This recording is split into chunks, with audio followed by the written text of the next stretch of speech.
અને સાબરકાંઠા બીઝેડ કૌભાંડમાં મોટો ખુલાસો થયો છે। શિક્ષકો જ એજન્ટ હોવાનો ખુલાસો થયો છે।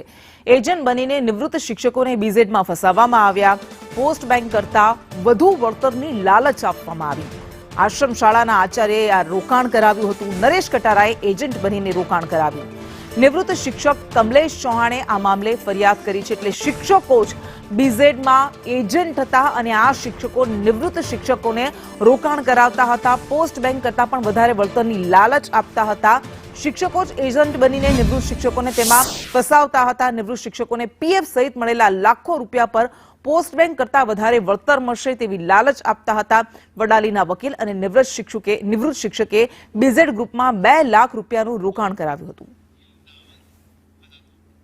અને વધુ વિગત સાથે સંવાદદાતા અઝલ રાવલ આપણી સાથે જોડાઈ ગયા છે। અઝલ, હવે શિક્ષકો જે શિક્ષિત હતા એ શિક્ષકો જ આમાં પોતે ફસાયા પણ હતા અને બીજાને ફસાવતા પણ હતા।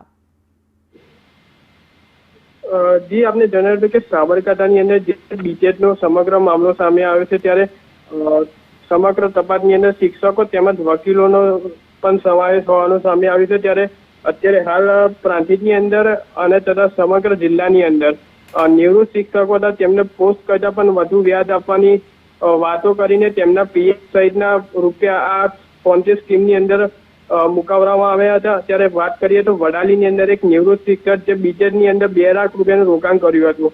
અને બીજી એક વાત કરીએ તો એજન્ટ તરીકે આશ્રમ શાળાના આચાર્ય તરીકે ફરજ બજાવતા નરેશ કટારા રોકાણ કર્યું હતું। ત્યારે નરેશ કટારાએ આશ્રમ શાળાની અંદર શિક્ષકમાં આચાર્ય તરીકે ફરજ બતાવતો હતો અને સમગ્ર કૌભાંડની અંદર એજન્ટો ત્યારે હાલ તો ગુમ થયા છે।